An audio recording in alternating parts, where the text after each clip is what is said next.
Bonjour à tous, bonjour. Aujourd'hui, on va faire la partie 2 du QCM. Nous sommes samedi, il est 16h30, on va commencer dans 5 minutes, le temps que tout le monde arrive. Pour ce QCM-ci, j'ai bien évidemment remanié les réponses parce que j'ai trouvé qu'il y avait beaucoup trop de bonnes réponses dans les A et les B. Donc là, je l'ai tout repris et normalement, ça devrait mieux fonctionner. On est sur de la traduction de phrases du français au coréen. Donc ça, c'est pour ce qu'on va faire aujourd'hui. Et la prochaine fois, on fera sur de la grammaire et de la traduction, mais cette fois-ci du coréen vers le français. Mais bon, ça, ce sera pour la prochaine fois. Aujourd'hui, on va faire 11 phrases du français vers le coréen. J'ai laissé la romanisation au cas où pour ceux qui ne savent pas encore bien lire le hangul. Mais après, il n'y en aura plus parce que c'est un niveau un peu plus élevé. Donc, je vous conseille d'apprendre le hangul. En attendant que tout le monde arrive, je vais donc changer de scène parce que sinon, je pense qu'il y en a qui vont partir avant que ça débute. C'est bon. Ouais, attendez, parce que du coup, vous voyez pas trop. C'est bon. Donc oui, par rapport à la scène aussi, j'ai remanié la scène, sauf que c'est sur mon autre ordinateur. Du coup, je l'ai pas. Donc j'ai juste agrandi celle que j'avais. C'est pour ça que c'est un petit peu bizarre et un peu coupé. Bonjour à tout le monde, bonjour, bonjour. On fait la suite du QCM de mercredi. Donc j'espère que vous étiez là mercredi. Sinon, pour ceux qui n'étaient pas là, on a fait un QCM sur des mots assez simples. Je peux vous le remontrer. C'est des mots du niveau A1. Il y a très peu du niveau A2. Enfin, ça commence à la question environ 10, les niveaux A2. Mais en gros, c'est assez simple. J'ai fait exprès de faire un truc simple pour que tout le monde puisse trouver et se sentir bien, se sentir OK. Donc là, aujourd'hui, on fait la partie 2. Mon retour est plus grand que ma feuille, du coup, je pense que je vais regarder par là. On va attendre encore un petit peu que tout le monde arrive parce qu'on n'est pas énormément. Donc, je vais me taire et je vais attendre que tout le monde soit là. Alors, par rapport aux streams qui vont arriver après, du coup, je sais pas trop ce qu'on va faire. Si on continue sur les QCM ou si on repart sur des cours normaux comme on avait fait avec le Integrated Korean. Pour l'instant, je sais pas trop. Je pense que je vous demanderai à la fin de ce cours-ci ce que vous préférez. Je vais encore attendre un petit peu avant de commencer pour que ceux qui étaient là mercredi arrivent. Parce que, en fait, je me souviens de certains pseudos, mais pas de tout le monde. Donc, je vais attendre encore un petit peu. Bonjour à tous ceux qui arrivent. Bonjour. Bonjour. On fait la partie 2 du QCM. C'est un peu plus compliqué parce que là, maintenant, on va faire des phrases. Mais ne vous inquiétez pas, de toute façon, je vous explique les points de grammaire importants dans chaque. Il y en a 11 en tout. Ça va jusque là. La grammaire, ce sera pas pour cette fois-ci, ce sera pour mercredi. Non, c'est pas grave, je vais te remontrer pour toi. La... Mercredi, pardon, pas la semaine dernière. Mercredi, on a fait les petits mots simples. Donc bonjour, la pomme, merci, etc. C'est vraiment des mots assez simples pour que tout le monde puisse avoir au moins une bonne réponse, quoi. En gros. Je te montre très vite, hein, parce que on va bientôt commencer, du coup. Ok. Donc oui, hein, j'ai laissé la romanisation pour ceux qui ne savent pas encore bien lire le Hangul, mais pour la phase suivante, il n'y en aura plus. Parce que ce sera de la grammaire et du coréen vers le français. Donc, plus de romanisation. Alors, on va commencer si tout le monde est prêt. N'hésitez pas, hein, pour les plus timides, vous pouvez mettre des cœurs si vous n'osez pas écrire dans le chat. Alors, est-ce qu'on est prêt? Oui, c'est parti. Alors, première question. Donc, première question, mais 21 parce qu'on continue par rapport à ce qu'on a fait mercredi. Quelle est la forme correcte de la phrase Je n'ai pas de stylo? Est-ce que c'est 저는 펜이 없어요? 저는 펜이 있어요? 저는 펜이 아니에요? ou 저는 펜을 없어요? Donc, Là, on voit 4 phrases où on a parmi 3 d'entre elles qui ont le même verbe, enfin le même style de verbe, ita, opta.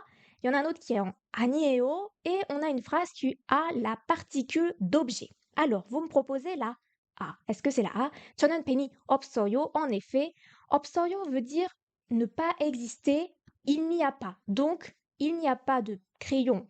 En ce qui me concerne, je n'ai pas de stylo, pas crayon. Stylo. Crayon, c'est 연필. La B, c'était j'ai un stylo. Je rappelle, ita, c'est exister, il y a. Et opta, c'est ne pas exister, il n'y a pas.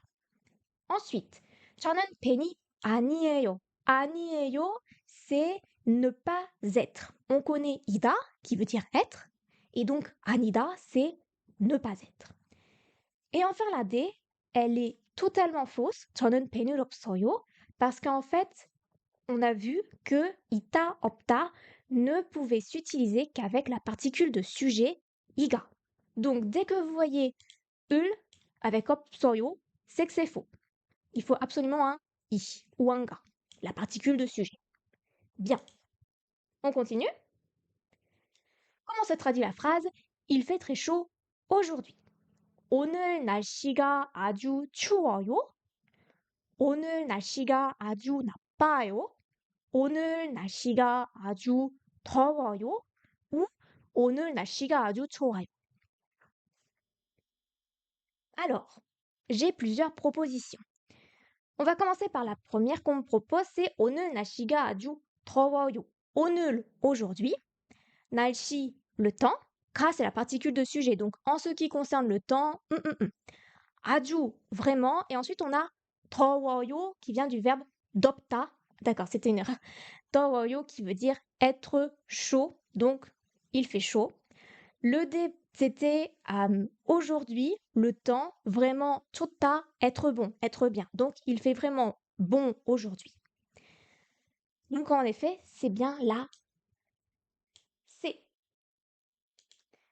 La A, c'était 오늘 날씨가 아주 추워요. 추워요, c'est le verbe 춥다 qui veut dire être froid. Donc, aujourd'hui est vraiment très froid. Le B, 나빠요, c'est le verbe 나빠 qui veut dire être mauvais. Donc, ça fait aujourd'hui, le temps est vraiment mauvais.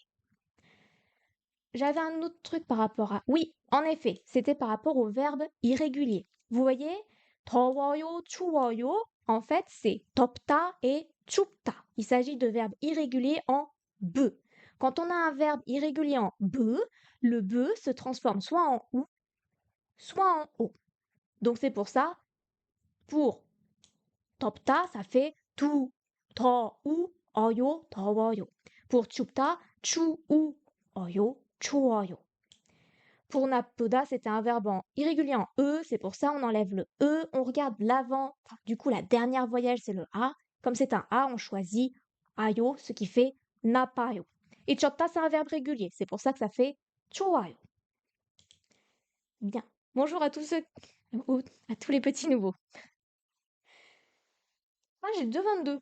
Bon, c'est une erreur, c'est pas grave. Quelle est la traduction de le café est trop chaud? 커피가 너무 차가워요. 차가워요? 커피가 너무 뜨거워요? 커피가 너무 써요? ou 커피가 너무 더워요? Alors, 커피, c'est le café. 너무, ça veut dire trop. Alors, attention, j'ai dit chaud. Chaud, être chaud. J'ai plusieurs propositions. On va les faire petit à petit. Donc, 차가워요, c'est 차갑다 qui veut dire être froid. Par conséquent, ça peut pas être celle-là. Donc, c'est pas la A. Il y en a beaucoup qui me proposent la D. Pourquoi la D? Parce que on a 덥다, 덥다 qu'on a vu juste au-dessus qui voulait dire être chaud. Donc oui, ce serait logique. 커피가 너무 더워요, le café est trop chaud. Cependant, il faut savoir qu'en fait, 덥다, c'est un verbe que pour la température ou pour le temps. Par conséquent, on va pas pouvoir l'utiliser pour la nourriture, pour les objets. Quand on touche quelque chose, hop, c'est trop chaud, on va pas dire 덥다, on va dire en effet 뜨거워요, 뜨겁다, être chaud, au toucher. Donc, si on répète, 커피가 너무 뜨거워요, ça c'est correct, le café est trop chaud. On est correct parce que c'est un objet qu'on touche. 커피가 너무 더워요, c'est incorrect parce que 더워요, c'est un verbe pour le temps, la température. Et en fait, on a pareil pour 차가워요. 차갑다, être froid, c'est quand on touche. Donc c'est pour les objets, la nourriture. Être froid pour les objets. 추워요, qu'on avait vu juste au-dessus. 춥다, être froid, c'est pour le temps, la température. On remet tout dans l'ordre peut-être pour que ce soit plus logique, enfin plus compréhensible. Alors, quand on parle du temps, de la température, on va dire 덥다, 춥다. Quand on parle des objets, de la nourriture, on va dire 뜨거워요, 뜨겁다 et 차갑다. Alors, si ça bug, essaye de sortir et de revenir. Parce que pour l'instant, j'ai vu personne d'autre parler de bug. Donc, essaye de faire ça. Ça va peut-être marcher après. Par conséquent, oui, c'est bien le B, parce que B, 뜨거워요, être chaud au toucher. Ça bug un peu? Mince. Est-ce que c'est lié à... Je sais pas. Bah, j'espère que dans le replay, ça ne buggera pas. Je rappelle que la vidéo sortira juste après ce live. 안녕하세요. 반가워요. Donc c'est bon pour la différence entre 춥다 춥다 덥다 et 차갑다 두겁다. J'ai tendance souvent à le mettre au présent, c'est pour ça que je me reprends un petit peu. 춥다 덥다 차갑다 두겁다. Vous avez compris? Pour le temps et d'autres pour la nourriture. Pour les objets. Ça va? Ok. Alors, on va continuer. C'est vrai que vous avez un écran qui est plus petit par rapport au mien. Donc, faut pas que je monte trop. Comment dit-on je suis en train de lire un livre? Est-ce que c'est 저는 책을 읽었어요? 저는 책을 읽어요? Ok. 저는 책을 읽고 있어요? Ou 저는 책을 읽을 수 있어요? Oui, tout à l'heure, j'ai oublié de dire par rapport au 써요. 커피가 너무 써요. Là, ici, 쓰다, c'est pour dire être amer. Donc, ça voulait dire le café est trop amer. Je reviens du coup au livre. Le C, ok. Donc, est-ce que c'est bien le C? 저는 책을 읽고 있어요. En effet, c'est bien le C. Pourquoi c'est le C et pas le B? Parce qu'en fait, dans le B, c'est du présent simple, c'est je lis un livre. Tandis que le C, c'est être en train de. C'est une action qui est en cours. Go ita veut dire être en train de. Go ita, c'est cette chose-ci. Go 있어요. 저는 책을 읽고 있어요. Je suis en train de lire un livre. 먹고 있어요. Je suis en train de manger. Euh, est-ce que j'ai un autre verbe? 피아노를 찍고 있어요. Je suis en train de jouer du piano. Ensuite, pour cette phrase-ci, du coup, 저는 책을 읽을 수 있어요, c'est la possibilité, donc ça veut dire je peux lire un livre. Et pour celle-ci, ça c'était au passé. 읽었어요, c'est j'ai lu un livre. Bien. Est-ce que ça va? 고 있다, être en train de. 읽어요, présent simple. 읽었어요, passé. 읽을 수 있어요, possibilité. On est bon pour ça? J'attends.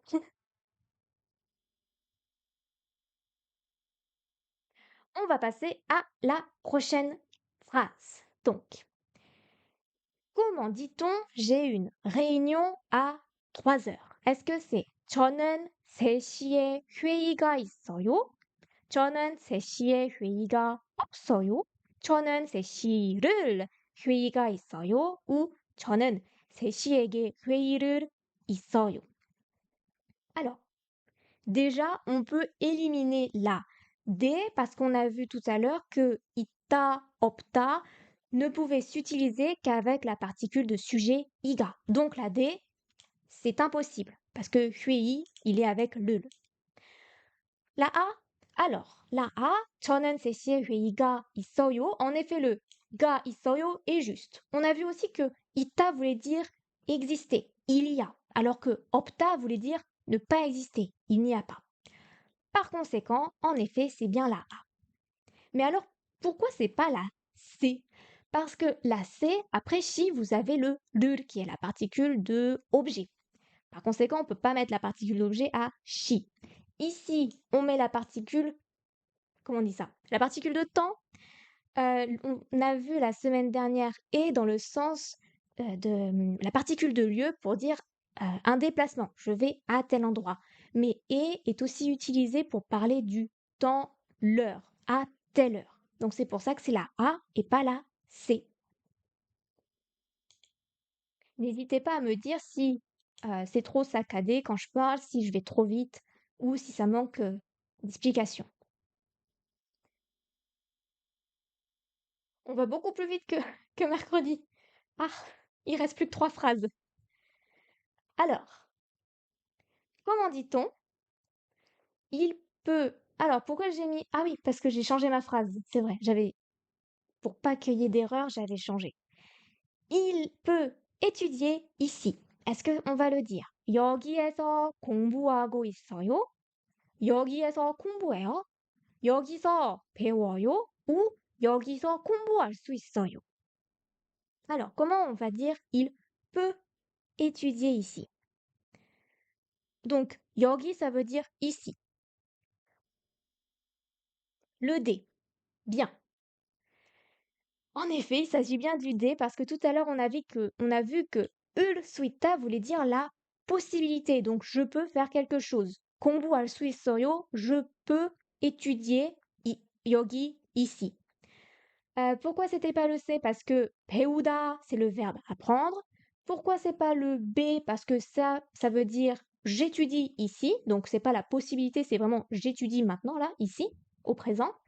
Et tout à l'heure, on a vu que goita, c'était être en train de. Donc, 여기서 공부하고 있어요, c'est je suis en train d'étudier ici. 수 있어, pouvoir. Oui, je peux, la possibilité. Je peux étudier ici. Un autre petit truc du coup, parce que là, vous vous dites, mais alors pourquoi ici c'est 에서, pourquoi ici c'est 서?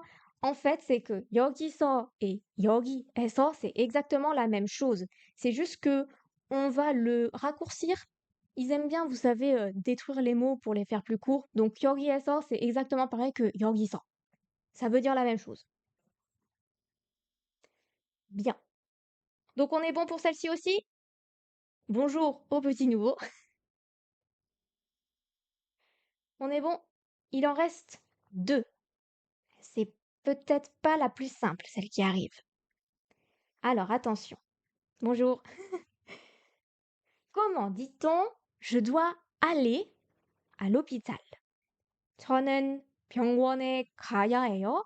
저는 병원에 가요. 저는 병원에 가는 중이에요. ou 저는 병원에 가고 싶지 않아요. Donc, on a vu tout à l'heure que tout ce qui était en 아요, c'était le présent. Donc la B, 저는 병원에 가요, c'est du présent, je vais à l'hôpital. Donc ça, on sait direct que c'est pas juste. Ok, vous l'avez déjà.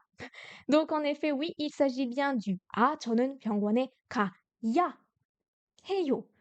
야 하다 veut dire l'obligation, devoir faire quelque chose. Je dois aller à l'hôpital. 병원, l'hôpital. C'est bien. Ensuite, pourquoi c'est pas la C? La C, vous avez je suis en train d'aller à l'hôpital. Nun jong, ça veut dire être au milieu de. Jong, ça veut dire milieu. Vous connaissez Jonguk, c'est le pays du milieu, la Chine. Donc 가는 중, c'est être au milieu de l'action d'aller. Je suis en train de en français. 저는 병원에 가는 중이에요. Littéralement, je suis au milieu de l'action d'aller à l'hôpital. Je suis en train d'aller à l'hôpital. Et la D, c'était quoi? Ah oui. 저는 병원에 가고 싶지 않아요. Go 싶다. Ah non, j'ai pas fait de phrase sur go 싶다 aujourd'hui. Go 싶다, ça veut dire vouloir. 가고 싶어요, je veux aller. Mais ici, c'est pas 가고 싶어요, c'est 가고 싶지 않아요. 지 않다, c'est la négation. Donc, go 싶지 않다, ne pas vouloir. 가고 싶지 않아요, je ne veux pas aller. 저는 병원에 가고 싶지 않아요. Je ne veux pas aller à l'hôpital. D'accord? Donc je répète, aya, oya, hada, ça veut dire devoir. Topic 1 ou plus? Topic 1. Topic 1, c'est niveau débutant. Oui, de toute façon, c'est du débutant, ça. C'est du débutant, mais plus fin débutant. On est vers du A2. Donc oui, c'est le topic 1. Je- Pendant un moment, je savais plus si topic 1, c'était débutant intermédiaire ou juste débutant. Ok. Comment? C'est la dernière phrase. C'est la dernière phrase. Et après, je vous libère. Sauf s'il y a des questions. Comment se traduit je vais faire du shopping ce week-end? Alors, je sais qu'il y a plusieurs façons de dire, mais nous, pour ici, on va apprendre le futur, donc on va dire que on utilise le futur. 주말에 쇼핑을 할 거예요? 지난주에 쇼핑을 해요? 주말에 쇼핑을 하지 않아요? ou 주말에 쇼핑이 있어요. Ok, c'est bon. Donc là, en effet, il s'agit bien, encore une fois, de la A. Pourquoi? 주말에, 주말, le week-end, et c'est votre particule de temps. Vous savez, genre, pour dire, il se passe quelque chose, enfin, le week-end, quoi. Shopping, c'est le shopping. Hada, faire. Shopping, hada, faire le shopping. Comme là, on est dans du futur, on va utiliser 리을 거예요, le petit L, 거예요. Est-ce qu'il y a besoin que je rappelle comment ça marche le futur? En gros, quand votre verbe, le radical du verbe se termine par une voyelle, on va mettre 리을 을 거예요. Quand le radical du verbe se termine par une consonne, on va mettre 을 거예요 pour faire la liaison, le petit E avec le L en dessous, 을 거예요. Et quand le verbe se termine par un lieu, 만들다 par exemple, fabriquer, on va fusionner les deux L pour faire 만들 거예요. Ok. 지난주에, c'est 지난주, la semaine dernière, 쇼핑을 해요. La semaine dernière, je fais du shopping. Donc ça, de toute façon, c'était faux grammaticalement. 주말에, ce week-end, 쇼핑을 하지 않아요. Tout à l'heure, juste au-dessus, on a vu que 지않다, c'était la négation. Donc 쇼핑을 하지 않아, ça veut dire je ne fais pas de shopping. Donc cette-ci, elle était fausse. 주말에 쇼핑이 있어요. On a vu que ita, ça voulait dire exister. Donc ça veut dire ce week-end-ci, il y a du shopping. Donc c'est pas du tout ce qu'on cherche à dire. Voilà donc pour nos 11 phrases du jour. Est-ce qu'il y a besoin que je remonte pour ceux qui sont arrivés en retard? Aussi pour ceux qui n'étaient pas là mercredi, je rappelle, il s'agit de questions sur le niveau A1 et le niveau A2. Une question? Oui, si c'est une question par rapport aux phrases, bien sûr. Je vais attendre un petit peu. Et en attendant aussi, hop, je remonte pour ceux qui n'étaient pas là. Donc on a vu opta, itta qui s'utilisaient que avec la particule iga, pas avec la particule eul, c'est pour ça que la D était fausse. Dans celle-ci, on a appris que topta était un verbe irrégulier en be, donc c'est pour ça que ça fait ou oyo, donc 더워요.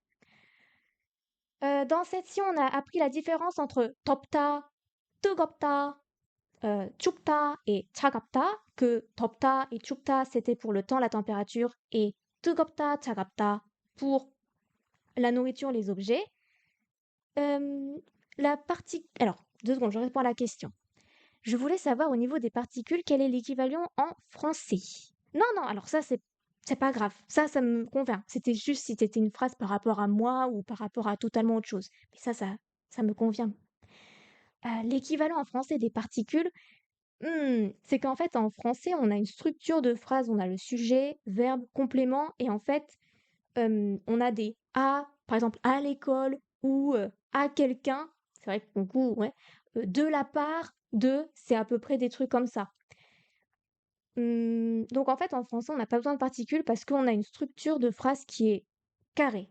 En coréen, tu peux mettre les mots n'importe où tu veux. Je sais que sur Internet, il est écrit qu'il y a une structure de base, cette base.